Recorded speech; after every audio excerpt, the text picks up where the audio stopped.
오늘 본문의 장면은 바울의 선교팀 일행이 첫 유럽 선교의 문을 열게 되는 역사적인 그런 장면입니다. 환상 중에 마게도냐로 건너오라라는 그런 어떤 사람들의 외침을 들었습니다. 원래 다른 기존의 선교 계획 일정이 다 있었습니다. 그런데 하나님께서 환상 중에 바울에게 마게도냐의 환상을 보여주시면서 이것을 주의 부르심으로 인정하고 이 바울 선교팀의 선교 계획이 전격 수정되어서 유럽으로 건너가게 된 것입니다. 이처럼 하나님의 일은 하나님께서 주도권을 가지고 계시는 것입니다. 사람이 마음으로 자기의 길을 계획할지라도 그 걸음을 인도하시는 분은 여호와이시다. 그래서 하나님의 사람들은 항상 하나님의 인도하심에 민감하게 반응해야 되는 것입니다. 바울이 하나님의 사인을 깨닫지 못하고 계속 본인의 선교 계획만을 고집했더라면 어떻게 되었을까요? 여러 가지 아마 많은 문제와 또 갈등과 차질이 생겼을 것입니다.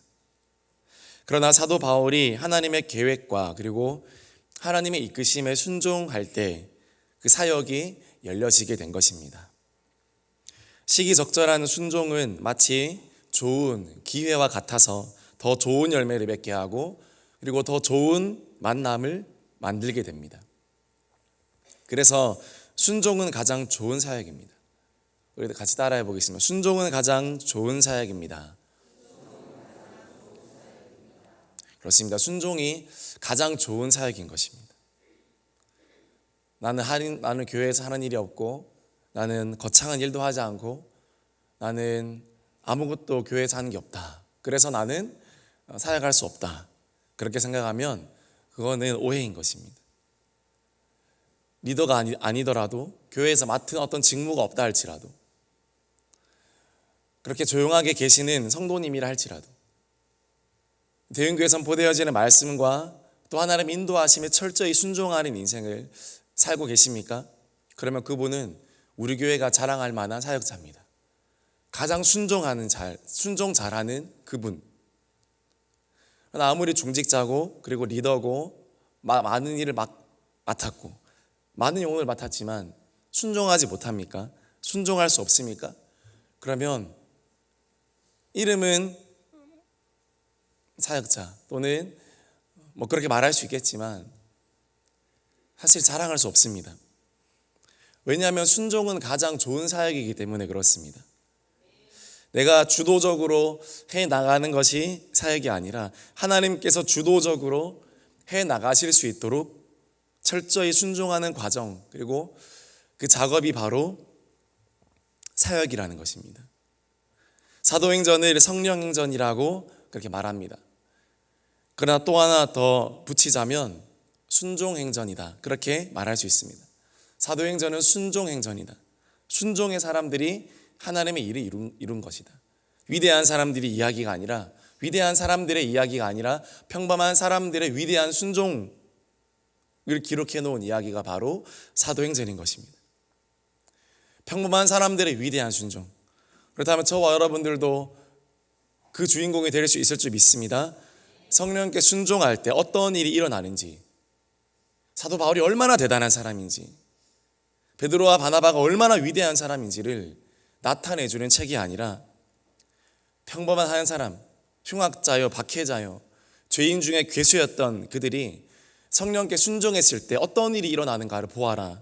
그것을 기록해 놓은 책이 바로 사도행전이라는 것입니다. 저와 여러분이 성령께 잘 순종하여서 성령께서 하시는 일을 보게 되기를 주님의 이름으로 축복합니다. 순종을 따라서 그래서 빌립보로 건너갔습니다. 거기에서 사도 바울 팀의 거취가 어떻게 됩니까? 빌립보서 16장 12절에서 13절 말씀 우리 같이 읽어보겠습니다. 마게도냐 지방의 첫 성이요 또 로마의 식민지라 이 성에서 수일을 유하다가 안식일에 우리가 기도할 곳이 있을까 하여 문밖 강가에 나가 거기에 앉아서 모인 여자들에게 말하는데 드디어 빌립보에 도착했습니다. 12절에 보니까 수일을 유하다가 이렇게 이야기하고 있습니다. 특별한 일과 특별한 사역을 진행하지 않았습니다. 새로운 사역지입니다. 처음 그 땅을 밟았습니다. 마치 예전 그 콜럼버스가 신대륙을 발견했을 때, 야, 여기 새로운 땅이다, 미지의 땅이다, 그 소식을 듣자마자 각 대륙에서 누가 먼저 이 신대륙을 점령할 것인지, 포르투갈에서, 스페인에서, 영국에서 이렇게 막 내가 저 땅의 주인공이 되어야지, 내가 역사의 한 페이지 그어야지 하면서 신대륙을 막 차지하기 시작합니다.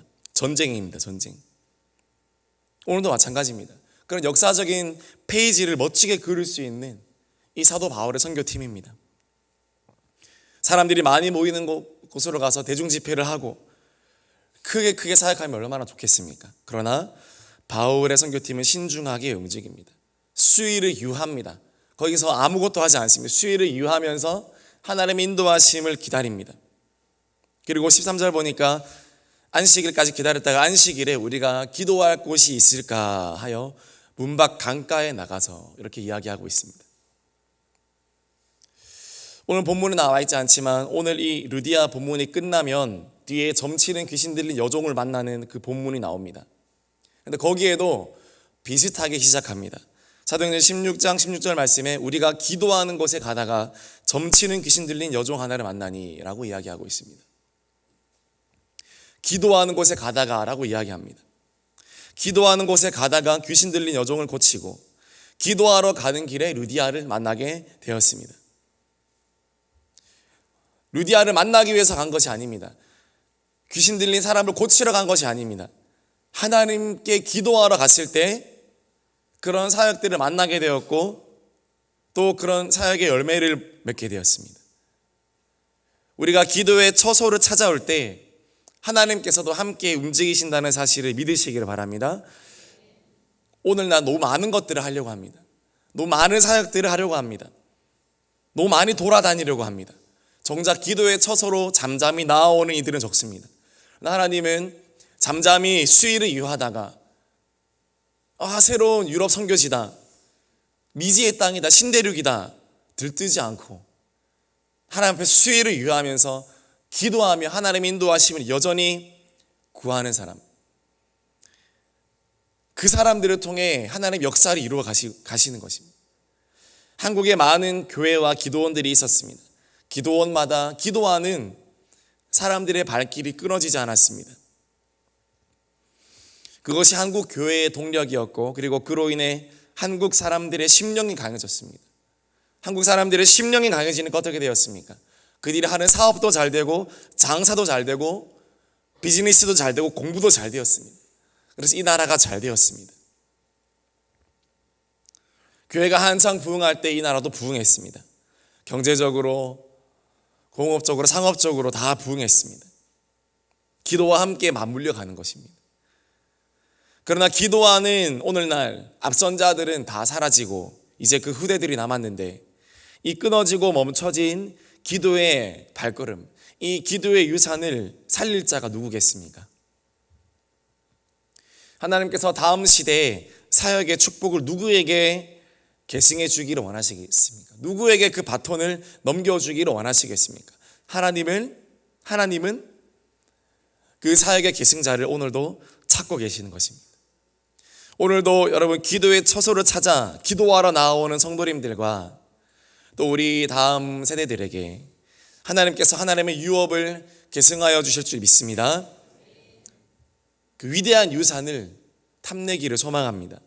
인간적으로 몇 천만 원, 몇 억 그렇게 상속받는 것보다 더 중요한 것은 바로 하나님의 나라를 상속받고 순종으로 또 기도로 하나님 나라를 이루어가는 그런 하나님의 사람들이 되는 것입니다. 이번 추석 때 많은 가정을 만나고 또 우리 자녀들과 더 많은 시간을 여러분 가집니다. 우리 자녀들에게 가장 좋은 것을 가르칠 수 있는 좋은 기회입니다. 어떤 유산을 물려줄지 부모님들께서 많이 기도하시고 자녀와의 대화를 위해서 많이 기도하시기 바랍니다. 그래서 자녀들이 정말 내가 살아갈 때 정말 내가 하나님 앞에 그 사명을 감당하는 그 다음 세대로 내가 살아가야 되겠구나. 그러려면 부모님이 먼저 이 연휴 기간에 깨어 있어야 우리 아이들에게 할 말이 있습니다. 잘 준비하셔서 오늘 가정 모임 가운데 우리 자녀들에게 믿음의 전수가 이루어지기를 주님의 이름으로 축복합니다. 오늘 바울의 일행이 이 말을 듣던 여자들 중에 자색옷감 장수였던 루디아를 만났습니다. 이 루디아 본명이 아닐 것이다 라고 말하는 사람들도 많이 있습니다. 그러나 그거 어찌됐든 이 루디아는 고급 의료를 유통하고 판매하는 유능한 사업가였습니다. 유대인인지 이방인인지 잘 모르겠으나 유대교를 접하고 또 구약의 하나님을 믿고, 예수님을 모르지만 구약의 하나님을 믿고 경외하고 있었습니다. 그런데 루디아가 이 바울의 말을 듣고 있을 때 하나님께서 이 루디아의 마음의 문을 여신 것입니다. 사도행전 16장 14절 말씀 우리 같이 다시 한번 읽겠습니다. 루아디라시에 있는 자색옷감 장사로서 하나님을 섬기는 루디아라 하는 한 여자가 말을 듣고 있을 때 주께서 그 마음을 열어 바울의 말을 따르게 하신지라. 네. 주께서 그 마음을 열어서 바울의 말을 따르게 하신지라, 그렇게 이야기합니다. 설교하고 복음 전하는 일은 바울이 했지만 마음을 여는 일은 누가 하셨습니까? 하나님께서 마음의 문을 여셨습니다. 더 정확한 의미는 굳게 닫힌 문을 활짝 열었다. 굳게 닫힌 문을 활짝 열어젖혔다. 마치 소련이 그 문을, 공산주의 문을 다 개방했을 때, 소련이 무너지고 그 문이 활짝 열렸을 때 철의 장막이 무너졌던 것처럼 주께서 루디아의 마음을 활짝 열었다, 그런 의미입니다. 선교가 무엇입니까? 닫혀있는 마음을 여는 것입니다. 그것이 선교입니다. 우리의 신앙생활도 어떤 것입니까? 하나님과 교회를 향해 내 마음을 활짝 여는 것입니다. 사역은 무엇입니까? 말씀과 기도를 향한 마음이 활짝 열리도록 만들어주는 것입니다. 농부가 하는 일이 무엇입니까? 열매를 만드는 일입니까? 아닙니다. 열매가 잘 맺힐 수 있도록 땅을 고루어주고 그리고 이 나뭇가지를 잘 세워주는 일을 하는 것입니다. 우리가 하는 일은 잘 할 수 있도록 마음이 잘 열려서 땅을 잘 기경하여서 잘 맺을 수 있도록 도와주는 것입니다. 교회를 향해 마음문이 잘 열리면 그러면 그 사람의 성장은 불을 보듯 뻔합니다. 잘 됩니다. 땅이 비옥하고 나뭇가지가 건강하게 서 있는데 열매를 못 맺으면 이상한 일입니다. 마찬가지로 교회를 향해 마음문이 활짝 열려 있고 예배를 향해 또 목회자를 향해 기도를 향해 마음이 활짝 열려 있는데 그 사람이 성장하지 않는 것은 그것은 불가사의한 일입니다. 자연스럽게 자라게 되고 성장하게 됩니다. 하나님께서 우리 모두의 마음을 활짝 열어주시기를 주님의 이름으로 축복합니다. 여러분이 만지는 영혼, 여러분이 기도하는 영혼, 궁극적인 목적은 그 영혼의 마음이 활짝 열리는 것입니다. 마음이 열리면 다 받을 수 있습니다. 어떤 말씀도 받을 수 있습니다. 가장 빨리 성장하는 것입니다. 그러나 마음이 닫혀 있으면 아무리 좋은 것을 얻어도 성장하지 못합니다. 입을 다물고 있으면 아무리 좋은 음식을 갖다 주어도 먹지 못하는 것처럼 마음이 닫혀 있으면 아무 성장도 없는 것입니다. 오늘 추석입니다. 많은 가족분들을 만나실 것이고 많은 친척분들을 만나실 것입니다. 그들의 마음, 인간의 노력과 우리의 의지로 열 수 없습니다. 그러나 우리가 기도할 때 성령님께서 저들의 마음을 열어주실 줄 믿습니다. 그것이 믿음으로 여러분 오늘 나아가시기 바랍니다. 14절에 다시 한번 주께서 그 마음을 열어 바울의 말을 따르게 하신지라. 바울의 말을 따르는 게 먼저가 아닙니다. 그게 누구이든 상관없습니다. 바울이든 베드로든 디모데든 실라든 상관없습니다. 바울이라서 바울의 말을 따른 게 아닙니다. 주께서 그 마음을 열어서 바울의 말을 따르게 하신 것입니다. 나는 바울이 아니라서 이렇게 못해. 순서가 바뀐 겁니다. 전혀 상관없습니다. 주께서 마음을 열면 누가 서든 누가 있든 하나님께서 역사하실 줄 믿습니다. 주께서 마음을 여시면 여러분이 그 자리에 있으면 여러분을 통하여서 하나님께서 가정의 구원을 이루어 가시고 부모님의 구원을 이루어 가시고 우리 자녀들의 구원을 이루어 가실 줄 믿습니다.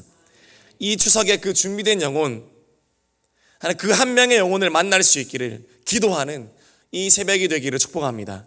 이 추석엔 주님, 나도 그 루디아를 만나게 하여 주옵소서. 하나님께서 예비하신 그 한 사람, 어머니일 수도 있습니다. 오랫동안 기도해온 우리 시아버지일 수도 있습니다. 친척 사촌일 수도 있습니다. 고모일 수도 있습니다. 하나님, 그 한 사람, 그 루디아 오늘 만날 수 있는 은혜가 있기를 주님의 이름으로 축복합니다. 많은 여자들 중에서 그 루디아 한 사람을 만났는데 수일을 유하다가 기도하러 가다가 그 딱 여자들 많은 회당이 없어서 여자들끼리 모여서 아무도 거들떠보지 않는 모임이었는데 그 모임 가운데 바울이 성령의 인도하심에 이끌려 루디아를 만나니까 그 루디아를 통해서 빌립보 교회가 세워지고 유럽 선교의 신호탄이 되고 앞으로 온 유럽 대륙을 기독교로 휩쓸 강력한 복음으로 휩쓸 그 시작점이 되었다라는 것입니다. 아무도 예상하지 못했던 그 위대한 출발이 이루어졌습니다. 언제 이루어졌습니까? 성령의 인도하심을 민감하게 반응하고 순종했을 때 이루어졌습니다. 말씀 마무리합니다. 과거 우리나라도 영국과 미국 선교사들의 루디아였습니다. 그런 루디아 같은 나라였습니다. 과거 우리 가문 중에 가장 먼저 예수를 믿으신 그분도 누군가의 루디아였습니다. 그리고 이 자리에 앉아있는 저와 여러분도 무엇입니까? 누군가의 루디아였고 지금은 하나님 나라의 든든한 사명자로 서 있지 않습니까? 오늘도 그 루디아가 있는 줄 믿습니다. 마음을 열어 주께로 인도할 사람 하나님 오늘 내가 만나게 하여 주시옵소서. 이번 연휴에 그냥 지나가지 마시고 기도하는 영혼 있지 않습니까? 그 한 영혼을 주님 만나서 그 영혼이 하나님 루디아가 되어서 하나님 나라의 율꾼으로 하나님 나라의 사명자로 세워질 수 있는 그런 귀한 시간 되게 도와달라고 기도하는 이 새벽 되기를 주님의 이름으로 축복합니다. 여러분이 이 시간 기도할 때 하나님께서 그들의 마음의 문을 여시고 활짝 열어 젖히셔서 하나님의 자녀로 만들어주시는 그런 위대한 역사가 있게 될 줄 믿습니다. 이 새벽 하나님 그런 새벽 되고 이번 연휴 그런 연휴가 되게 도와주시옵소서. 같이 기도하기를 소망합니다. 같이 기도하겠습니다. 하나님 이 시간 주님께서 내게 주실 만나게 하실 하나님 그 루디아를 만나게 하시고 철저히 성령께 순종하는 이 연휴 추석 때 많은 시간들이 있습니다. 경성하지 못하면 저와 여러분이 왜 이때까지 기도해 왔습니까? 깨어있기 위해 기도했습니다. 깨어있기 위해 사명 감당하기 위해 기도했습니다. 이 추석 연휴 가운데도 하나님 쉬지 않고 주님 앞에 깨어 기도하는 우리가 될 수 있도록 축복하여 주옵소서. 하나님 이 기간 가운데도 주님의 사명이 멈추어지지 않도록 주님 인도하여 주시옵소서. 전기공사도 물회사도 연휴에 쉬지 않습니다. 하나님 나라 사명 감당하는 우리도 주님 앞에 어디에 있든 어느 곳에 가든 주님 앞에 기도할 수 있는 대형의 모든 영가족들 되게 하여 주시옵소서. 그 루디아를 만나게 하여 주시옵소서. 하나님 또 여전히 제사 가운데 전쟁을 치르고 있는 우리 믿음의 가정이 있습니다. 하나님 힘을 더하여 주시옵소서. 모든 우상은 다 떠나가게 될지어다 하나님의 승리가 선포되게 하여 주시옵소서. 저들이 밟는 땅에 하나님 사도 바울이 밟았던 것처럼 저들이 밟는 땅 하나님 그 친지 하나님 그 친척댁 모든 그 집안 가운데 하나님의 복음이 선포되어질 수 있도록 주님 인도하여 주시옵소서. 주님의 임재로 충만하게 하여 주시옵소서. 어딜 가도 안전하게 하여 주시옵소서. 이 모든 것들을 두고 우리 같이 한번 기도하겠습니다. 하나님